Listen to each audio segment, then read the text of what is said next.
보라, 여호와의 날 곧 잔혹히 분냄과 맹렬히 노하는 날이 이르러 땅을 황폐하게 하며 그 중에서 죄인들을 멸하리니 하늘의 별들과 별 무리가 그 빛을 내지 아니하며 해가 돋아도 어두우며 달이 그 빛을 비추지 아니할 것이로다. 내가 세상의 악과 악인의 죄를 보라며 교만한 자의 오만을 끊으며 강포한 자의 거만을 낮출 것이며 내가 사람을 순금보다 희소하게 하며 인생을 오빌의 금보다 희귀하게 하리로다. 그러므로 나 만군의 여호와가 분하여 맹렬히 노하는 날에 하늘을 진동시키며 땅을 흔들어 그 자리에서 떠나게 하리니 그들이 쫓긴 노루나 모으는 자 없는 양같이 각기 자기 동족에게로 돌아가며 각기 본향으로 도망할 것이나 만나는 자마다 창에 찔리겠고 잡히는 자마다 칼에 엎드려지겠고 그들의 어린 아이들은 그들의 목전에서 메어침을 당하겠고 그들의 집은 노략을 당하겠고 그들의 아내는 욕을 당하리라. 보라, 은을 돌아보지 아니하며 금을 기뻐하지 아니하는 메대 사람을 내가 충동하여 그들을 치게 하리니 메대 사람이 활로 청년을 쏘아 죽이며 태의 열매를 궁일이 여기지 아니하며 아이를 애석하게 보지 아니하리라. 열국의 영광이요 갈대아 사람의 자랑하는 노리개가 된 바벨론이 하나님께 멸망당한 소돔과 고모라 같이 되리니 그곳에 거주할 자가 없겠고 거처할 사람이 대대에 없을 것이며 아라비아 사람도 거기에 장막을 치지 아니하며 목자들도 그곳에 그들의 양떼를 쉬게 하지 아니할 것이요 오직 들짐승들이 거기에 엎드리고 부르짖는 짐승이 그들의 가옥에 가득하며 타조가 거기에 깃들며 들량이 거기에서 뛸 것이요 그의 궁성에는 승냥이가 부르짖을 것이요 화려하던 궁전에는 들깨가 울 것이라. 그의 때가 가까우며 그의 날이 오래지 아니하리라. 열방을 열국을 심판하시겠다라고 말씀하셨던 그 하나님, 이 세상 모든 만물을 창조하시고 만왕의 왕이시고 만주의 주가 되시는 그 주님께서 왜 굳이 이 세상 모든 만물을 창조하신 그 목적에 부합하지 않게 그 땅을 진노하셨고 심판하셔야만 하셨을까? 그 중에서 오늘 첫 번째로 우리는 바벨론의 그 심판을 생각해 보면서 하나님께서 하나님의 군대를 소집하시고 심판날의 그 임박한 경고를 기록하였던 그 지난 시간에 살펴봤던 그 말씀이 이어서 바벨론을 향한 맹렬한 그 심판의 모습과 더불어 심판의 날의 임박함을 다시 한번 경고하고 있는데요. 오늘 우리 말씀을 통해서 함께 하나님 앞에 나아갈 수 있었으면 좋겠습니다. 그러면 오늘 우리가 살펴볼 말씀을 간략하게 먼저 생각해 보았으면 좋겠는데요. 먼저 9절에서 13절 말씀에 오시면 하나님께서는 천지를 진동시켜 맹렬한 진노로 바벨론의 악과 교만을 심판하여 버리시겠다라고 말씀하십니다. 바벨론 주민을 아주 희귀하게 만들겠다라고 말씀하셨습니다. 그리고 14절에서 16절 말씀은 바벨론에 거주하던 그 외국인들이 바벨론의 하나님의 심판이 임하는 그날에 혼비백산하여 자신의 그 고국으로 돌아가려고 발버둥 치지만 그러나 그것이 헛것이 되어지고 결국 바벨론의 심판과 함께 멸망하게 됨을 경고하셨습니다. 그리고 17절에서 22절 말씀의 앞부분은 은이나 금 같은 재물보다는 바벨론에게 당한 억압으로 인해서 복수심으로 불타는 그 메대 사람들을 하나님께서 들으심으로 인하여서 바벨론을 진노하시고 처절한 학살과 파괴 그리고 마치 소돔과 고모라처럼 될 것을 말씀하시면서 바벨론이 얼마나 하나님의 진노와 심판이 극에 달하 있는지 우리에게 말씀하여 주셨습니다.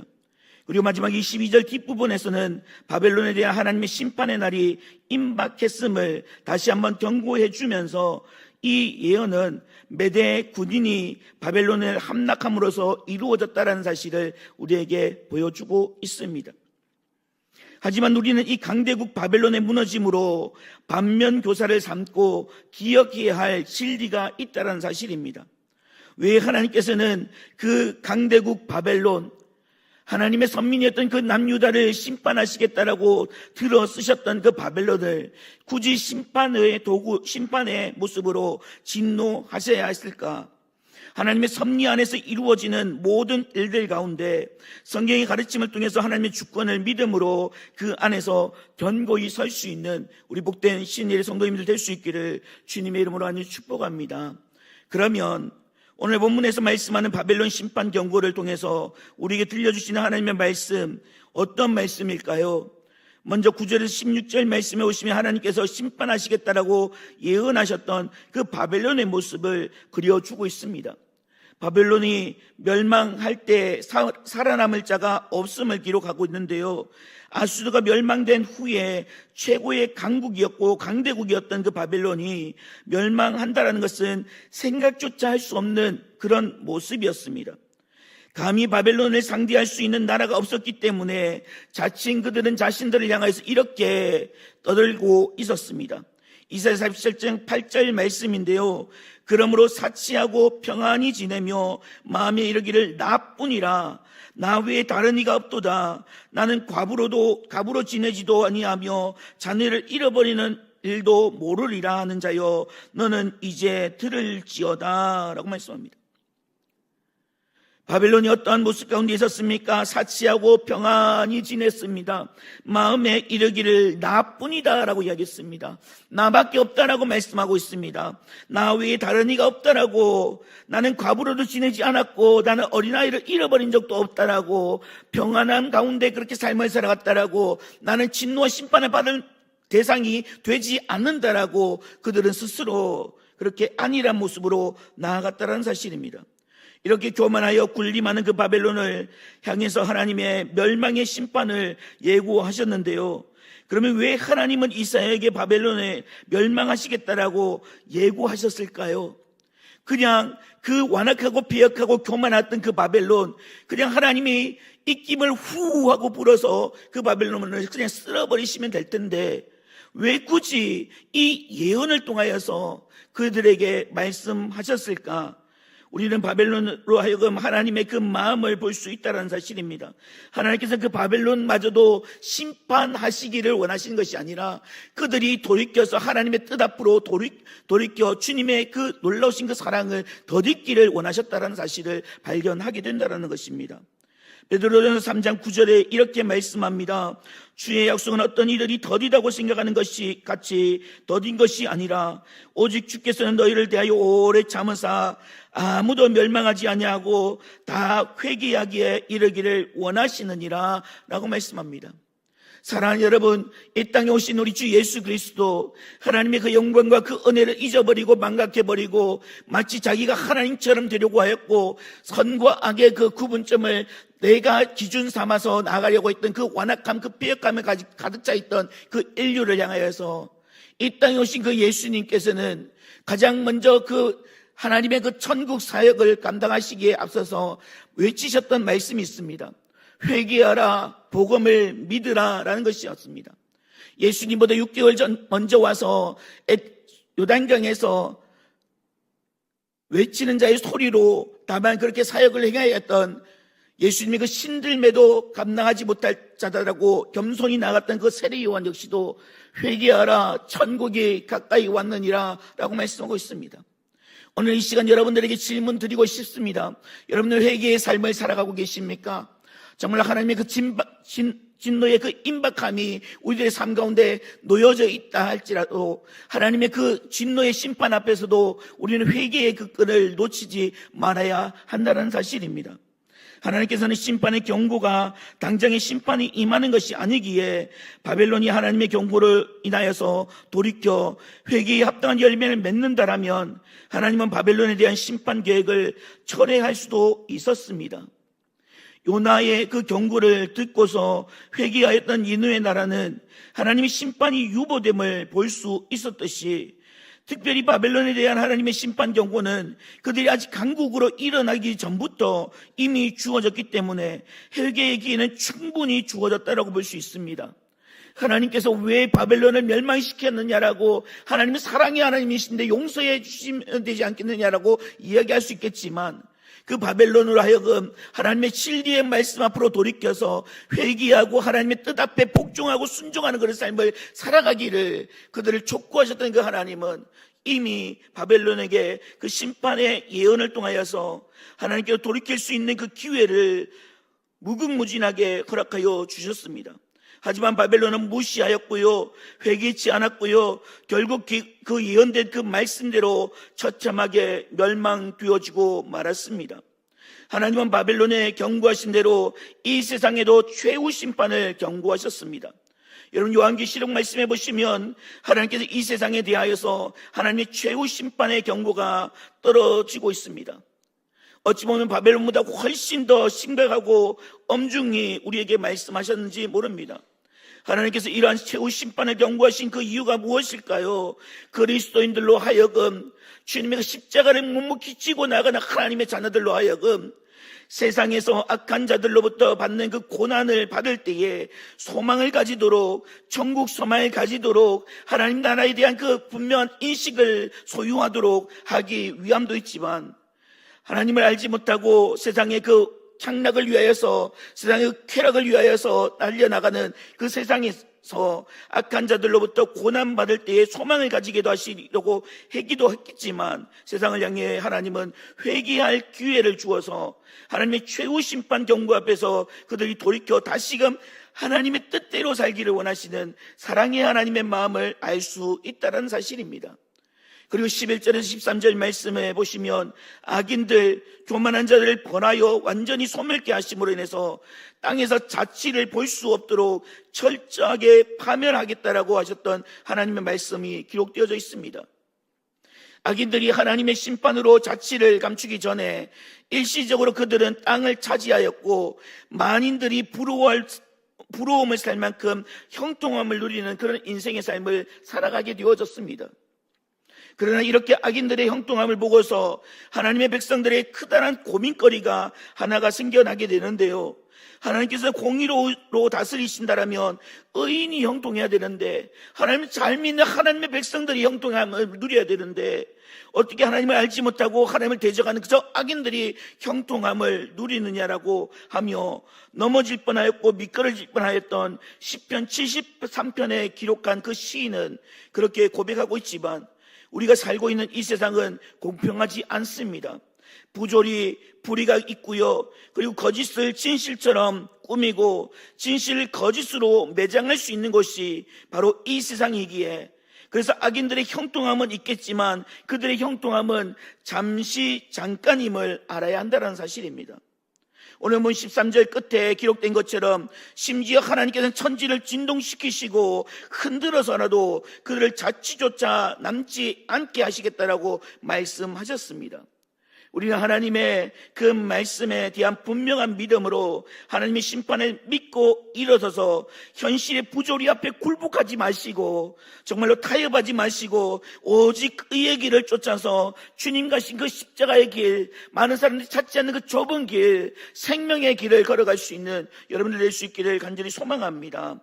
그리고 15절과 16절에 보시면 하나님은 바벨론을 심판하실 때 얼마나 잔혹한 일이 일어날지에 대해서 말씀하셨는데요, 먼저 15절에는 바벨론 사람들이 메대 사람에게 창에 찔리고 칼에 엎드러짐을 당할 것이다 라고 말씀하셨으며, 16절에서는 어린아이들이 메어침을 당하고 모든 집이 노략을 당하며 아내들이 욕을 당한다라고 말씀합니다. 상상만으로도 끔찍한 일이 벌어지고 있었다라는 것입니다. 바벨론이 심판하시는 하나님의 모습, 여러분 구약 성경에 제시되어져 있던 하나님의 그 모습을, 하나님의 그 심판의 그 모습을 바라본다라면 잔인할 정도로 엄청난 하나님의 심판이 보여지고 있습니다. 하나님께서 이 세상 모든 만물을 말씀으로 창조하셨고요, 하나님의 형상과 하나님의 모양대로 이 땅 가운데 사람을 지어주셨습니다. 그들로 하여금 생육하고 번성하고 충만하고 땅을 정복하고 다스리라고 하는 그 문화 명령을 통하여서 하나님의 그 주권을 인정하는 하나님의 사람을 세우기를 원하셨습니다. 하지만 사람들은요, 자신의 그 욕심을 채우기 위하여서, 자신의 그 욕망을 나타내기 위하여서, 자기 주장을 내세우기 위하여서 마치 자기의 그 의로움을 나타내려고 하늘 꼭대기까지 높은 성을 쌓기 시작했습니다. 하나님께서는 세상에 무슨 일이 일어나는지 보시기 위하여서 하늘에서 땅으로 강림하셨을 때에 어처구니 없는 일들이 일어나고 있었다는 것입니다. 그 땅의 언어가 하나였기 때문에 이 사람들이 이런 행동을 한다라고 말하고 있습니다. 그들이 하였던 행동은요, 살아계신 그 하나님의 영광된 그 이름을 높이는 것이 아니었습니다. 자기들이 흩어짐을 면하자라고 여기면서 자기의 이름을 저 하늘 높은 꼭대기까지 세우려고 하였던 그 완악함이 그들 가운데 있었습니다. 왜 이런 일이 일어났을까요? 바로 노아의 홍수 시대에 많은 사람들이 멸절되어지는 그 상황을 그들이 몸소 경험했기 때문이었습니다. 이제는 내가 흩어짐을 면하자 어떤 심판, 어떤 홍수가 내린다 할지라도 우리가 그 심판에서 면할 수 있는 길은 이 높은 꼭대기, 하늘 높은 꼭대기까지 올라가는 길뿐이다라고 여겨왔다는 사실입니다. 그래서 하나님께서는 그 바벨탑 쌓는 것을 바라보시고서 말씀하셨습니다. 이 땅의 언어가 하나이기 때문에 내가 언어를 혼잡하게 만들어 더 이상 그들이 이 탑을 완성치 못하게 만들겠다라고 말씀하셨습니다.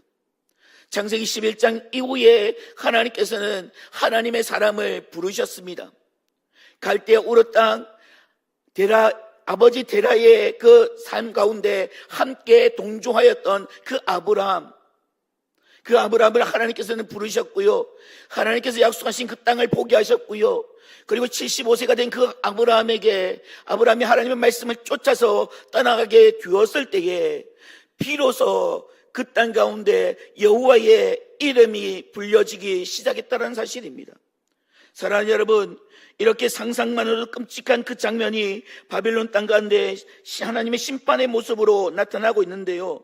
하나님은 당시 이스라엘 백성들을 구원하시기 위해서 출애굽하셨던 그 사건을 우리들에게 그려볼 수 있게 만들고 있습니다. 하나님의 애굽 땅에 10가지 재앙을 통하여서 하나님이 어떤 분이신지 이스라엘 백성들 뿐만 아니라 그 땅에 있는 애굽의 군왕들도, 애굽의 왕들도, 많은 사람들에게도 그 하나님의 하나님 되심을 알려주셨습니다. 그들에게 있어서 하나님의 그 재앙이 임하게 되는데요, 무참히도 그 애굽 땅을 쏟아내어 주셨던 하나님의 그 재앙은 10가지의 재앙으로 나타나게 됩니다. 이 재앙을 4가지로 구분할 수 있는데요, 첫 번째는 그들이 섬기는 신들, 곧 우상에 내린 재앙이었습니다. 두 번째는 인간에게 신체적인 상해를 끼치는 재앙이었으며, 셋째는 재산에 손해를 입히는 재앙이고, 마지막에는 생명을 빼앗는 재앙이었습니다. 그야말로 애굽 땅은 하나님의 심판으로 융단 폭격을 당한 듯 심각한 고통을 직면했으나, 이것은 하나님이 이스라엘 자손에게 애굽 사람들이 행한 것을 갚으신 것뿐이었다는 사실입니다. 한번 생각해 보십시오. 애굽 사람들의 학대로 인하여서 이스라엘 자손들이 애굽 땅에서 하나님을 제대로 섬길 수 있었겠습니까? 애굽 사람들은 여호와를 하나님을 인정하지 않았습니다. 그들이 모세가 그 애굽 왕 바로 왕 앞에 서서 내 백성을 내가 지정한 그곳에 가서 나를 예비할 수 있도록 허락하여 달라고 하셨던 그 하나님의 음성, 하나님 말씀을 들려주었을 때에 그 바로 왕은요, 남자 장정만을 허락하게 되어집니다. 부녀자와 그리고 아이들은 그곳에 남겨두고 남자 장정만 가서 그 하나님께 예비하고 다시 돌아와 우리를 섬기라라고 요청하고 있다는 사실입니다. 왜 그런 일이 일어나고 있었습니까? 그 애굽 사람들에게 하나님은요, 그냥 세상의 여러 다른 신들 가운데 한 신으로만 여겨졌을 뿐이었기 때문이었습니다. 하지만 하나님께서는요, 모세를 그 떨기나무 가운데 불러주셨을 때에 그렇게 말씀하셨습니다. 나는 스스로 있는 자다. 나는 아브라함이 하나님이고, 나는 이삭의 하나님이고, 나는 야곱의 하나님이다 라고 말씀하셨습니다. 그렇습니다. 우리 인생의 삶 가운데 하나님이 어떤 분이신지 제대로 아는 것이 바로 신앙의 첫 출발이 될 수 있을 텐데요, 우리의 지식적으로 아는 하나님이 아니라 내 삶 가운데 전능하신 그 하나님이 함께 해주시는 놀라우신 그 은혜를 경험하게 될 때에 우리는 제대로 하나님을 믿고 하나님을 섬기며 하나님께 예비할 수 있다는 사실을 놓치지 않을 수 있다는 사실을 기억했으면 좋겠습니다. 그렇습니다. 아울러 이스라엘 사람들의 몸은 애굽 사람들에게 채찍으로 상할 날이 없었고, 그들은 매일 애굽 사람들에게 경제적으로나 육체적으로 착취와 수탈을 당하는 게 일쑤였습니다. 심지어 애굽 왕은 이스라엘의 번성을 두려워해서 그들의 자녀 중에 남자는 모두 낳는 즉시 애굽의 하수에 빠뜨려 죽이라라는 법령을 내리기까지 했습니다. 만약 하나님께서 그들의 원수를 갚아주시지 않으셨다라면 이스라엘이 자신들의 그 억울함을 누구에게 하소연하고 애굽 사람들의 그 사악한 범죄를 누가 심판할 수 있었겠습니까? 오늘 말씀에서 우리는 하나님 어떤 분이신지 정확히 볼 수 있는데요, 하나님 모든 일에 공의롭게 행하십니다. 선을 행하는 자에게는 선으로 갚으시고요, 악을 행하는 자에게는 악으로 갚으시는 분, 뿌린 대로 거두게 하시고 사람이 무엇을 하든지 그 행한 모든 것을 불꽃 같은 눈으로 감찰하시고 또 그것을 그대로 갚아주시는 분이 바로 나의 아버지 하나님이신다는 사실을 잊지 마십시다. 그리고 이어지는 17절과 18절 말씀에 오시면 하나님께서는 다시 메대 사람을 사용하셔서 바벨론을 심판할 것을 밝혀주셨는데요, 특별히 17절 말씀에 보시면 메대 사람들에 대해서 이렇게 표현합니다. 그들이 은을 돌아보지 아니하며 금을 기뻐하지 아니하는 사람들이다 라고 말입니다. 한번 질문 드려볼까요? 이 자리에 올라오신 분들 중에 은을 좋아하지 않거나 금을 기뻐하지 않는 분들 계십니까? 물질이 내 가운데 없다 할지라도 궁핍하다 할지라도 나는 행복하다라고 하시는 분들 손들 수 있습니까? 하지만 메대 사람들은요, 자신들의 그 목적인 바벨론을 정복하는 그 임무를 완수함에 있어서 물질적인 어떤 유혹에도 현혹되거나 흔들리지 않았음을 밝혀주고 있다는 것입니다. 그렇습니다. 메대 사람들은 은금에 눈을 돌릴 여유를 두지 않았습니다. 오직 자신들의 그 마음의 목적에서 벗어난 행동으로 자신들의 임무에 게을리하지 않을까 두려움으로 그 일에 매진했다는 사실입니다. 그런데 우리는 이 말씀을 보면서요, 하나님께서 우리들을 하나님 나라를 위해서 싸워야 하는 그리스도의 군사로 부르시고 있다는 사실을 알 수 있어야 합니다. 디모데후서 2장 3절과 4절은 이렇게 말씀합니다. 너는 그리스도 예수의 좋은 병사로 나와 함께 고난을 받으라. 병사로 복무하는 자는 자기 생활에 얽매이는 자가 하나도 없나니 이는 병사로 모집한 자를 기쁘게 하려 함이라 라고 말씀합니다.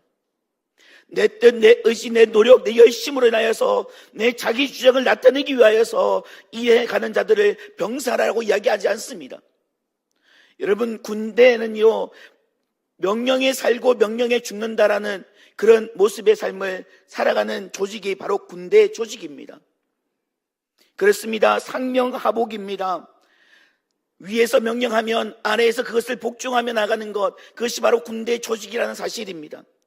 그렇습니다. 우리 인생의 삶에 그리스도의 군사로 세움받았다는 것은 하나님 말씀하십시오, 내가 듣고 순종하겠습니다, 복종하겠습니다 라고 하는 그 결단이 있어지게 될 때에 우리로 하여금 그리스도의 군사다라고 이야기할 수 있다는 것입니다.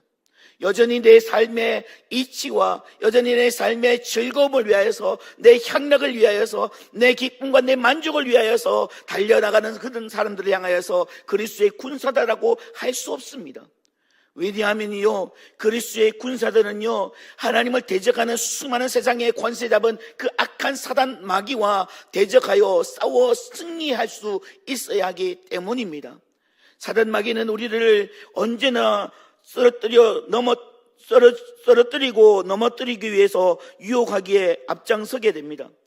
본래 목적을 이루지 못하고 영적인 그 싸움에서 패배자가 되어진다라면 우리는 결단코 하나님의 거룩한 영광을 나타내는 그리스도인으로 설 수 없다라는 이 분명한 사실을 놓치지 않게 될 때에 우리는 진실로 하나님의 부르심을 받은 그리스도의 군사가 되어진다는 사실입니다.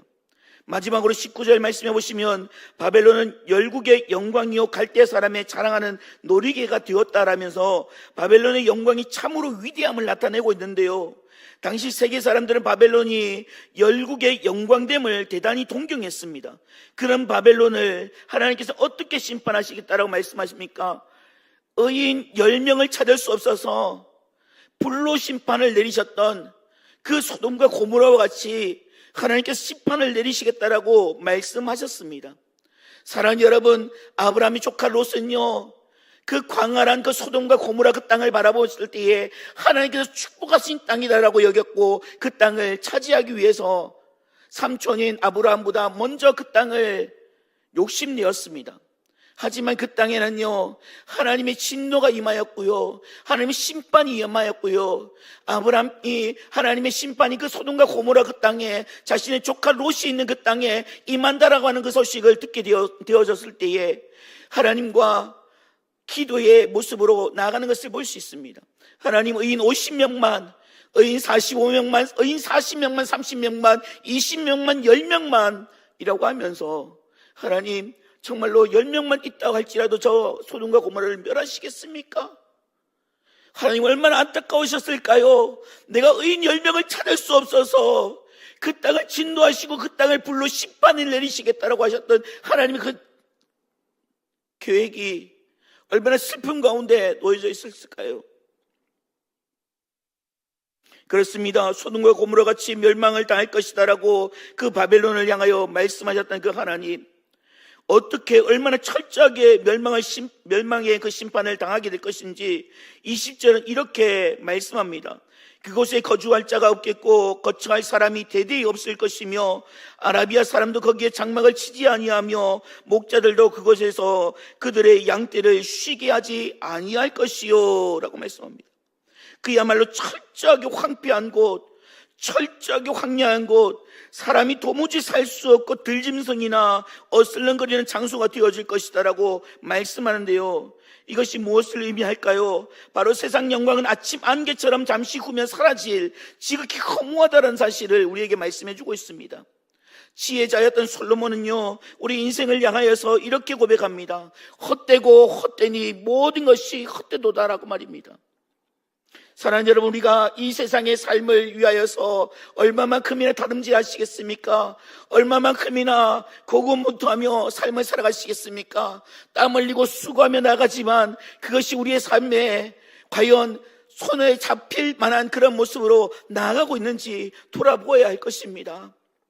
영원한 그 나라를 잃어버리고 하나님에 대한 분명한 천국에 대한 그 소망을 잃어버리고 하나님의 진노와 심판을 받아 그냥 아침 안개 같고 하루 있다가 하루 없어지는 그 들풀과 같은 그런 인생의 모습으로 인생의 마무리를 행하게 된다면 그만큼이나 어리석은 인생이 어디 있을까요? 바벨론은요, 나 외에 다른 자가 없다라고 얘기할 만큼 강대국이었습니다. 그들의 삶 가운데 그 어떠한 대적들도 바벨론을 넘겨볼 수 없을 정도로 강력한 나라가 바벨론이었습니다. 그러나 하나님께서 그 바벨론을 메대를 들어서셔서 고레스 왕을 그르시셔서 은도 금도 기뻐하지 않고 오직 그 사명 앞에, 그 목적 앞에 그것을 달성하기 위하여서 다름질하였던 그 메대 사람을 통하여서 마치 소돔과 고모라 같이 심판을 내리셨던 하나님의 진노의 그 심판, 사랑하는 여러분, 구원에는요 반드시 때가 있습니다. 예수 그리스도의 그 십자가 보혈을 믿고 의지하여서 하나님의 그 영광된 그 삶을 살아가는 그리스도인의 그 바람직한 삶의 모습에는 반드시 때가 있다는 사실입니다. 이 세상에 호흡이 마치는 그날 내가 주님 좀 더 잘 섬길 걸, 내가 주님 앞에 섬기는데 후회함이 없는 삶을 살아갈 걸이라고 하며 후회한들 여러분들에게 인생이 다시금 돌이킬 수 있습니까? 아니, 없다라는 사실입니다.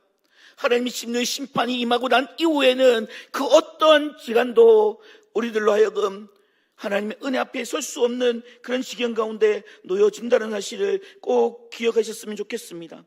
그렇습니다. 우리는 세상의 영광의 소망을 두는 어리석은 자가 되지 말아야 할 것입니다. 영원히 시들지 않는 하늘의 영광, 우리의 소망이 되시는 그 하나님 아버지에게 우리의 소망을 삼고 약속하신 것을 사모하면서 살아갈 때에 우리 이 세상의 삶 가운데 불안과 근심을 가져주는 세상 가운데서도 진정한 하늘의 기쁨 때문에, 평안 때문에 누릴 수 있는 그 축복의 주인공으로 삶을 살아갈 수 있다는 사실입니다. 사랑하는 여러분, 우리가 너무나 잘 알고 있는 사도 바울 선생님은요, 옥중 가운데서 우리에게 들려주고 있는 말씀이 있습니다. 바로 옥중 서신으로 기록되어 있는 빌립보서 말씀해 보시면 기뻐하라라는 말씀을 재차 강조하고 있습니다. 왜 그럴까요? 그의 인생의 삶 가운데 하나님의 그 은혜가 강물처럼 흘러갔기 때문에, 그것을 경험하였기 때문에, 그것을 놓칠 수 없었기 때문에 그것을 권면하고 있다는 사실입니다. 말씀을 마무리하려고 합니다. 하나님이 교만한 바벨론을 향하여 심판하실 것을 예언하셨습니다. 그것은 사람들이 생각하고 기대하며 예상하던 것을 훨씬 뛰어넘는 결과로 절대로 무너지지 않는다라고 초롱성과 같았던 그 바벨론의 그 영화는 한순간에 파멸되어지고 처참하게 비참하게 그 영광은 나락으로 떨어질 수밖에 없었다는 사실입니다. 하나님은 당신을 대적하는 자에게 얼마나 분명하고 철저하게 심판하시는지를 확정해 주셨는데요. 그러므로 이 세상에서 그리스도인으로 살아가는 우리 모든 성도님들은 하나님의 준엄한 심판에 대하여서 분명한 두려움과 경각심을 늘 가지고 하나님의 뜻 앞에 복종 순종할 수 있는 믿음의 삶을 살아갈 수 있기를 간절히 소망합니다. 하나님 말씀에 순종하지 않을 때에 반드시 멸망에 이른다는 그 사실 또한 잊지 마시고 항상 겸손함으로 끼어 지혜로운 삶으로 하나님의 영광이 되시는 우리 모든 믿음의 신일의 주님의 거룩한 백성들 될 수 있기를 주님의 이름으로 간절히 축복합니다. 하나님 감사합니다. 마치 우리가 대단한 것처럼 우리가 우쭐대고 교만하고 완악하고 비역하여서 하나님 진노와 심판이 임할 때에는 하나님 공의로운 하나님이라면서 하나님 사랑의 하나님이라면서 이까지까지 용서하지 못하느냐라고 하나님을 비아냥되었던 우리들의 그 모습들을 정직히 돌아보게 됩니다. 하나님 정말로 바벨론이 하나님 정말로 그렇게 강대국이었고 초롱성과 같았던 그 땅을 하나님 회개의 기회를 허락하여 주셨고 이사야 선지자를 통하여서 이미 그 땅에 심판이 임할 것이다라는 그 말씀을 전하여 듣게 해주셨지만 하나님 그들의 마음은 닫혀버렸고 하나님의 진노의 심판이 임하여므로 인하여서 그 땅에는 사람들이 살 수 없는 땅이 되어졌고 하나님 정말로 피역한 땅, 하나님 정말로 황무지와 같은 그 땅이 되어지고 말았습니다. 하나님 정말로 하나님의 심판이 임하고 난 이후에 내가 좀 더 하나님의 영광을 위해서 살 거리라고 하며 껄껄거리는 인생으로 후회하는 인생으로 살지 않기를 원합니다. 아침 안개와 같고 들풀과 같은 우리 인생을 굽어 살피시고 하나님 인도하셨던 그 하나님의 다음없는 그 은혜와 그 사랑을 망각해버리는, 은혜를 가볍게 여겨버리는 그런 인생들 되지 않도록 주님 도와주십시오. 하나님 나의 날마다 끼어서 근신함으로 주의 뜻을 이루며 하나님 나라의 거룩한 용사들로, 거룩한 군사들로 세워져 하나님의 그 거룩하심을 나타낼 수 있는 믿음의 거룩한 발걸음들 우리 가운데 일어날 수 있도록 주님 도와주십시오.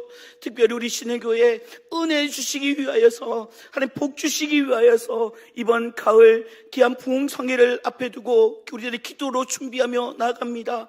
세우신 우리 강사 목사님 주님 붙잡아 주시고 능력 위에 함께해 주시고 성령의 충만함으로 기름 부어 주셔서 준비하신 모든 말씀 가운데 하나님의 음성이 들려지게 하여 주시고 우리의 심령이 녹아지게 하여 주시고 그 말씀 앞에 정말로 내 가슴을 찢고 통회하고 잡아가는 그런 심령으로 주께 나아가 하나님의 거룩하신 그 뜻을 이루며 나갈 수 있는 믿음의 귀한 움직임이 일어날 수 있도록 주님 도와주시옵소서. 하나님, 그래서 우리 모든 신일교회가 이 마지막 때에 정말로 하나님께서 원하셨던 그 모습, 저 하늘에서 이루어진 그 하나님의 나라를 바라보시고서 이 땅에서 우리가 머물고 있는 이 현실에서 이루어지기를 위해서 구하라라고 말씀하셨던 그 주님의 음성처럼 하나님 정말 내가 살고 있는 내 가정이, 내 직장이, 내 이웃의 그 현장이 정말로 하나님의 나라로 세워져 나올 수 있는 그런 미끄럼이, 그러나 하나님의 미랄이 우리로 사용되어질 것을 기대하며 소망합니다. 하나님 감사합니다. 더욱더 주의 뜻 앞에 순종하겠습니다. 복종하겠습니다.